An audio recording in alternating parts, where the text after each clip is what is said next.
Bertemu lagi di channel MacLab ID. Kali ini kita akan memberikan konten tentang power supply lagi. Kita akan melakukan pengujian dan mengulas tentang sebuah power supply dari Cooler Master di kasta tertinggi, yaitu V750 Gold V2 White Edition. Tonton video ini sampai selesai.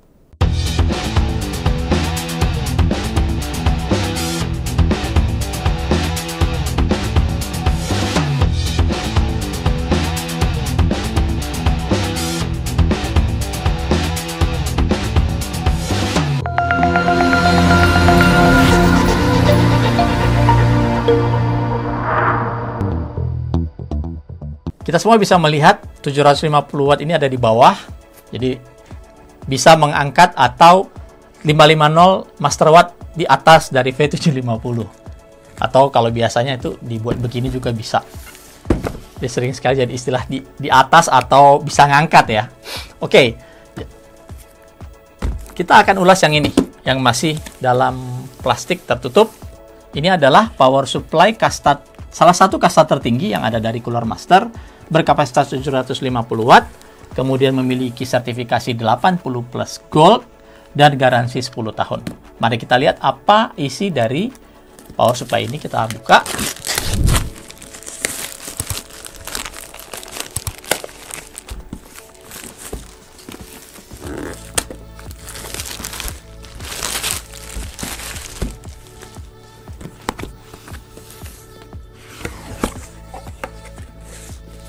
Seperti biasa ada manual user guide dalam beberapa bahasa. Ini udah jadi standar pada semua power supply high end. Ini harus wajib memiliki manual book. Kemudian ada dua buah kompartemen di sini. Kita bisa lihat ada dua buah kompartemen ya. Ini adalah power supply, sedangkan ini adalah kelengkapannya. Ini power supply ini fully modular sehingga semua kabel-kabelnya itu terpisah dari badan power supply. Ini ada kabel power. Nah, sayangnya yang di paket yang kami terima ini masih pakai UK ya. Harusnya ini EU atau EU yang memiliki dua, ini ada 3, tapi nggak masalah. Kemudian ada kabel-kabel. Kabel-kabelnya juga berwarna putih ya. Hanya sayangnya konektornya itu masih menggunakan warna hitam. Alangkah lebih baik kalau Cooler Master yang White Edition ini juga membuat action warna putih pada konektor-konektornya, yang akan lebih manis lagi dan benar-benar kentara warna putihnya itu. Ya, ada beberapa konektornya 24 pin, kemudian konektor untuk SATA, Molek, dan juga untuk VGA card PCI Express. Lalu ada kabel velcro dan juga kabel ties untuk merapikan kabel-kabel ini dalam casing. Lalu kita lihat power supply-nya. Wow, berat. Nah,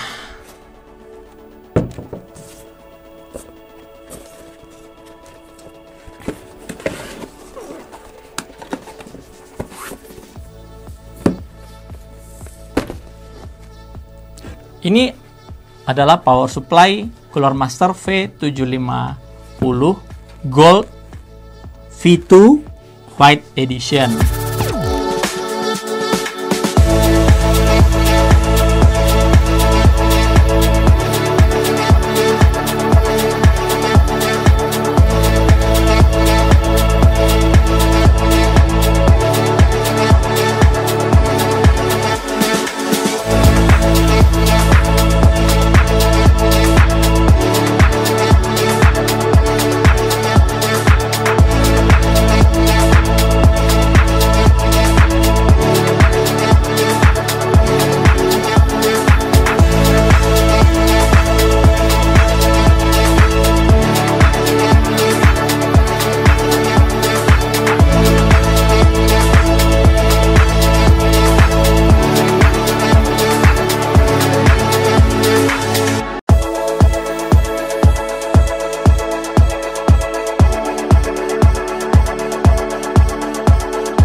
Power supply ini menggunakan desain fully modular. Ini adalah konektor-konektornya.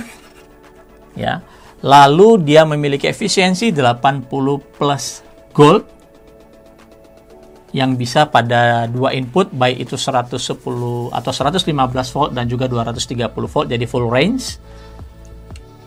Lalu oleh Cooler Master, power supply ini digaransikan 10 tahun. Untuk desainnya sendiri ini menggunakan kombinasi dari DC to DC, di mana 12 voltnya dikonversi menjadi 5 volt dan 3,3 volt, serta menggunakan topologi half bridge LLC. Topologi half bridge LLC ini sering ditemukan pada power supply high-end, jadi tidak menggunakan konfigurasi atau topologi dual forward ya, yang seperti biasa kita temukan di power supply mainstream, contohnya seperti yang ada di MWE Bronze ini, ataupun yang Master Watt ini juga, itu masih menggunakan desain dual forward active PFC. Kalau ini sudah canggih lagi, half bridge LLC. Mungkin nanti kita akan buat video terpisah tentang beberapa topologi power supply yang umum ditemukan ya. Oke, kita akan kembali ke power supply ini. Pertama sekali yang bisa kita lihat adalah ada power switch untuk on-off-nya. Jadi ini cukup penting ya teman-teman, karena saat ada inrush current yang cukup besar masuk ke power supply, kalau kita dalam posisi ini off, dia nggak akan langsung masuk ke power supply ya. Demikian juga jika kalian menggunakan power supply yang tidak memiliki saklar on and on off, itu agak sedikit beresiko ketika ada inrush current yang cukup tinggi yang masuk ke dalam power supply secara tiba-tiba. Lalu ada sebuah tombol unik di sini yang bisa dipencet. Jadi kalau dia dipencet dia on, kalau dia dipencet lagi dia akan nonjol keluar, itu off. Ini adalah berguna untuk hybrid fanless mode. Jadi kalau kita tekan dia on, pada saat beban di atas 40%, dia baru akan berputar kipasnya. Jadi ini berhubungan dengan kipas 135 mm ya. Kalau kita on, dia akan berputar ketika beban power supply 40% ke atas. Tapi kalau kalian ingin memastikan bahwa kipas ini berjalan terus, ya kalian off aja, dia akan berputar anytime. Pada kondisi apapun, kipasnya akan tetap berputar. Jadi ada diberikan dua pilihan bagi kalian. Lalu kita bisa lihat desainnya ini untuk ventilasinya cukup besar. Ada lubang-lubang berbentuk seperti sarang lebah di sini. Dan ingat, kipas yang digunakan bukan 12 cm, tetapi 13,5 cm atau 135 mm dengan fluid dynamic bearing fan. Kalian harus mengerti kenapa sih teknologi pada kipas itu sangat penting. Ingat, power supply ini digaransi 10 tahun. Artinya, kipasnya ini juga harus bisa berjalan selama 10 tahun sesuai klaim garansi dari Cooler Master. Jadi harus dipastikan bahwa kipas atau fan pendingin yang digunakan di power supply ini bisa long lasting at least sampai 10 tahun sesuai garansinya. Itulah alasan mengapa kipas berteknologi tinggi seperti fluid dynamic bearing, atau kadang-kadang kalian bisa mendengar double ball bearing, itu digunakan pada power supply high-end, dan umumnya mereka memiliki garansi yang cukup panjang. Di bagian samping kita hanya bisa melihat logo Cooler Master dan tulisan V750, dan tentunya konektor-konektor yang berhubungan dengan nanti pemasangan kabel-kabel ini. Perlu kami menggarisbawahi juga, kadang-kadang ketika kita menggunakan power supply yang fully modular, ada yang tidak berfungsi dengan normal. Itu biasanya karena konektor atau cara pemasangan kabel-kabel ini ke power supply itu belum benar-benar terkunci dengan baik, sehingga ya power supply menolak untuk berfungsi dengan normal karena dia mendeteksi ada kabel-kabel yang belum terpasang dengan baik. Hal kedua adalah jangan sembarangan menukarkan kabel ya. Meskipun itu pada mungkin merek yang sama. Wah, ini sama aja, kabel saya hilang. Saya pakai punya teman saya, atau saya minta punya teman saya yang memiliki model yang lain tetapi kabelnya juga modular. Tidak ya. Karena masing-masing model itu memiliki factory-nya sendiri-sendiri dan juga memiliki konfigurasi pin atau apa yang dinamakan dengan susunan dari kabel-kabel ini berbeda. Jadi jangan sembarangan menggunakan kabel modular dari merek apapun, meskipun sama mereknya ya, tapi modelnya lain, serinya lain, itu sangat-sangat tidak direkomendasikan. Jadi tetap gunakan kabel pengganti atau kabel yang memang sesuai dengan model yang kalian pakai. Oke, kita akan lakukan testing untuk power supply ini langsung nanti menggunakan dummy loader kita. Kita akan lihat seperti apa kemampuannya. Power supply Cooler Master V750 Gold V2 White Edition ini kita sudah pasangkan di dummy loader kita. Semua kabel juga udah dipasangkan, dan ada yang tadi kami lupa menginformasikan bahwa untuk kualitas kabel Cooler Master untuk PCI Express kabelnya menggunakan kabel dengan konduktivitas lebih tinggi, yaitu AWG 16 yang mampu menghantarkan hingga 10 ampere, sedangkan kabel lainnya menggunakan AWG 18 yang mampu menghantarkan hingga 7 ampere. Jadi memang khusus untuk yang PCI Express ini agar bisa menghandle daya dari menghandle daya dari kartu grafis modern yang memang saat ini cukup rakus akan daya listrik. Oke, kita sudah hidupkan dan ini dalam kondisi idle. Perhatikan di sini tegangan input adalah sekitar 225 watt, dan ini masih belum dibebankan. Kabel kipas juga belum berputar. Posisi hybrid switch kita posisikan di on aja. Jadi nanti biar dia akan berputar setelah ada pembebanan ya. Oke, kita akan mulai. Di sini jelas tertulis ya, di 12 voltnya 62,5 ampere, 5 volt dan 3,3 voltnya masing-masing 20 ampere. Kita akan load masing-masing ya. Kita sudah hidupkan. Ini kipasnya belum berputar. Kita on kan, ya, tidak berputar karena memang kita set hybrid, tombol hybridnya itu di on. Jadi dia baru akan berputar setelah ada beban di atas atau mulai 40% ke atas. Pada kondisi idle 12 volt, 3,3 dan 5,5 sudah kebaca dengan baik. Kita akan mulai bebankan. Ini adalah tombol untuk 5,5 volt, 5 volt. Ini adalah tombol untuk membebani 3,3 volt. Di bawah 5 volt ini ada tombol untuk membebani 5 VSB, di mana spesifikasinya adalah 3 ampere. Kita akan load 3 ampere, 2 ampere, 1 ampere. Kemudian di minus 12 voltnya 0,3 ampere juga kita sesuaikan. Lalu kita tambahkan di 12 voltnya ini 10 ya, per 10 ampere hingga ini. Terus selebihnya itu 8, lalu 4, lalu 2 dan 1. Kita akan naikkan dulu atau kita akan penuhi dulu spesifikasinya.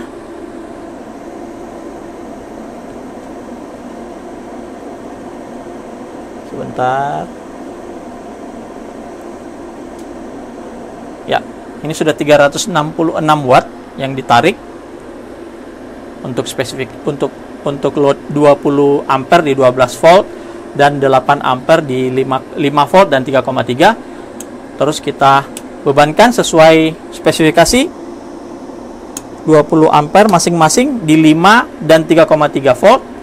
Lalu kita bebankan 50 ampere saat ini di 12 voltnya. Kita bisa lihat total dari listrik yang ditarik adalah 877 watt. Lalu kita lihat power factor correction-nya 0,93, ini yang di bawah. 0,93 power factor correction-nya. Oke, 876 watt. Ini masih belum sesuai spesifikasinya, 12 voltnya itu harusnya di 62,5. Kita tambahkan lagi. Ini udah 50 ampere, 60 ampere, 62 ampere dan 0,4 plus 0,1. Total sudah 62,5 dan daya yang diambil saat ini adalah di atas 1000 watt dengan spesifikasi ini. 1000 watt. Jadi ini sudah berjalan 100% kapasitas dari power supply ini, yaitu 750 watt dengan daya yang diambil dari listrik atau PLN adalah 1042 watt. Oke, kita coba lagi untuk menaikkan beban di 12 volt khususnya ya. Kita akan naikkan menjadi 70 ampere. 1, 2, 3, 4, 5, 6, 7. Ini 70 ampere, udah di atasnya dia. Dan terbukti juga dari listrik itu naik jadi 1140 yang dikonsumsi. tegangan masih cukup bagus di display di sini. Masih dalam batas toleransi. Kita bebankan lagi, kita tambahkan menjadi 74 ampere, dan konsumsi daya juga naik dari listrik 1196 watt. Jadi terbukti memang benar ini sudah melewati batas dari maksimum kapasitas dari power supply ini sendiri. Kita coba tambahkan lagi menjadi 76, masih bisa. Tegangannya juga masih bagus. Yang ditarik dari listrik adalah 1200-an. Sekali lagi ini power saya 750 watt ya. Kalau kalian ingin mengetahui berapa sih sekarang yang di output oleh si power supply ini tinggal dijumlahkan aja semuanya. Jadi kalau ini tadi 76 kali 12 ya, terus tambahkan dengan perkalian di 5 volt dan 3,3. Nanti kita akan coba hitung. Jadi 74 sekarang, kita 76 sorry, kita naikkan lagi jadi 78. 1, 2, 3, 4, 5, 6, 7, 70 tambah 8. Ini 8 ampere. Dan masih bisa berjalan. Tegangannya juga masih sangat bagus sekali. Kabelnya tidak ada yang hangat. Ya. Dan konsumsi daya juga naik lagi 1250 watt saat ini.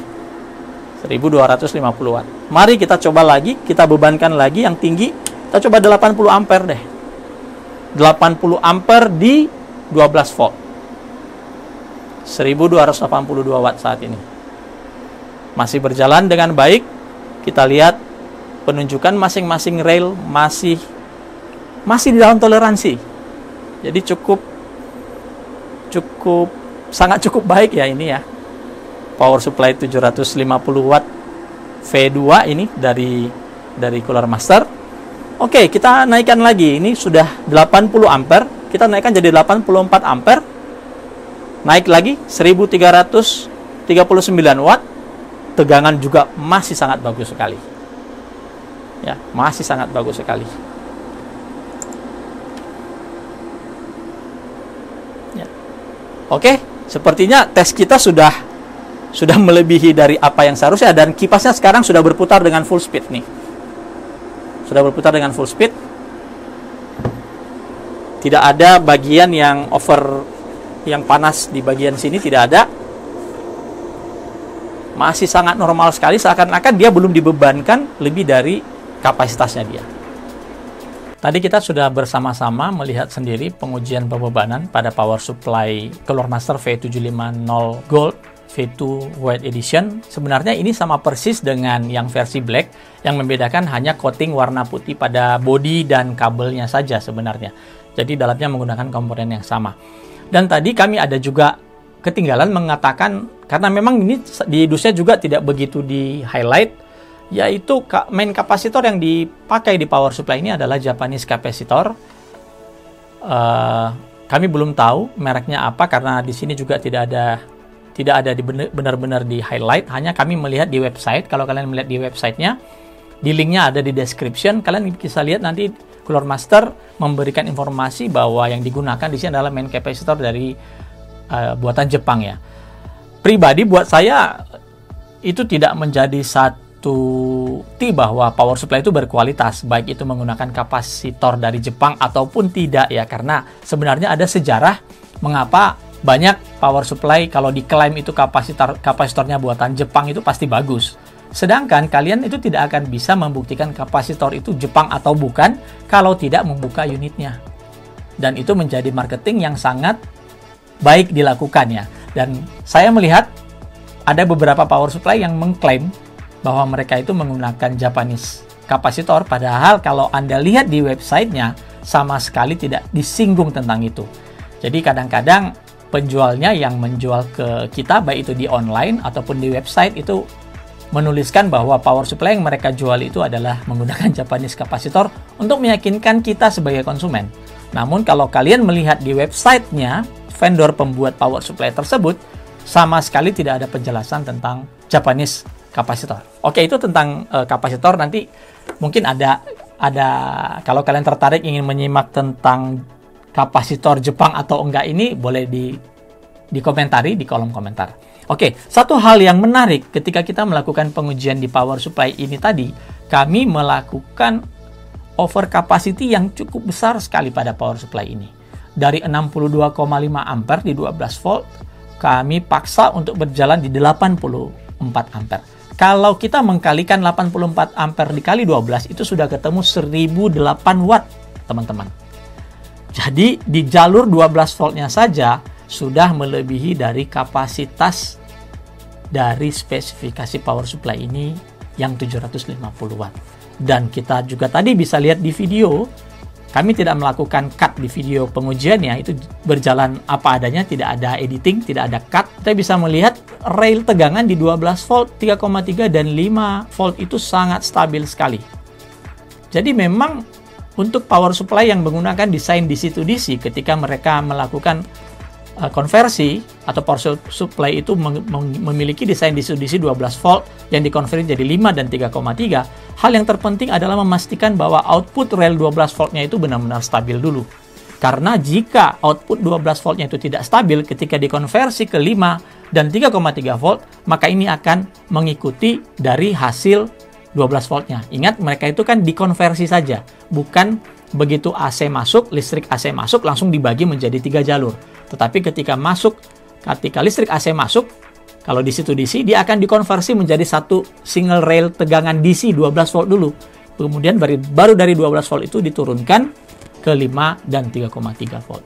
Jadi ada keuntungan dan ada kerugian menggunakan desain DC-to-DC. Tapi yang pasti DC-to-DC secara teoritis, sekali lagi secara teoritis, itu memiliki efisiensi yang lebih baik dibandingkan desain yang konvensional, seperti yang power supply pada umumnya. Itu yang ada merupakan kelebihan DC-to-DC. Oke, jadi apa yang mau kami katakan ya, power supply ini melebihi ekspektasi seperti apa yang kami harapkan, jauh melebihi ekspektasi. Jadi tadi simulasi di 12 volt tadi itu bisa memberikan simulasi pada kita khususnya di kartu grafis yang membutuhkan daya yang luar biasa besar. Oke, mengacu pada kartu grafis, banyak teman-teman yang selalu mengatakan, saya pakai power supply 500 watt atau 550 watt menjalankan RTX 3080 itu bisa-bisa saja. Ya, nggak ada yang salah dengan itu sih. Tetapi ada baiknya kita selalu mengacu pada rekomendasi dari vendor pembuat GPU tadi. Berapa sebenarnya konsumsi daya yang dibutuhkan atau berapa sih kapasitas rekomendasi dari vendor untuk power supply yang kita gunakan. Jadi kalau ditulis 750 watt, ya ikuti saja 750 watt rekomendasinya. Tapi kan 550 watt normal. Betul, bisa saja normal. Tetapi kalian harus ingat, dengan 550 watt, power supply itu bekerja mendekati kapasitas maksimumnya. Atau bahkan setiap saat pada kapasitas maksimumnya. Sehingga komponen-komponen di dalam power supply ini bekerja keras dan akan berefek pada output tegangan yang dihasilkan oleh si power supply itu sendiri karena dibebankan terus-menerus. Dan kalau kalian bisa melihat dengan jelas, misalnya di website Nvidia atau di websitenya AMD, itu ada kan rekomendasi GPU, rekomendasi power supply spesifikasi atau kapasitas power supply untuk GPU-nya. Dan kalau kalian lihat di bawahnya ada note-nya. Note itu menunjukkan spesifikasi yang mereka pakai. Misalnya Nvidia 38 RTX, GeForce RTX 3080 itu rekomendasi power supply-nya adalah 750 watt. Di note di bawahnya itu ada ditulis spesifikasi ini di testing menggunakan Intel Core i9 10900K dan dengan reference Nvidia. Kita tahu sendiri ada beberapa power GPU atau kartu grafis yang menggunakan lebih dari 2 kali 8 pin PCI Express, ada yang menggunakan 3. Ya otomatis kalau dia menggunakan 3, power supply-nya harusnya secara logika membutuhkan kapasitas yang lebih tinggi daripada yang direkomendasikan oleh si Nvidia tadi. Itu salah satu contoh, kalian bisa lihat di websitenya deh. Oke, itu konten kami kali ini, semoga berguna. Dan bila konten ini menarik, silahkan di like. Jangan lupa untuk subscribe channel kami dan tunggu pengujian power supply kami berikutnya. Sampai ketemu.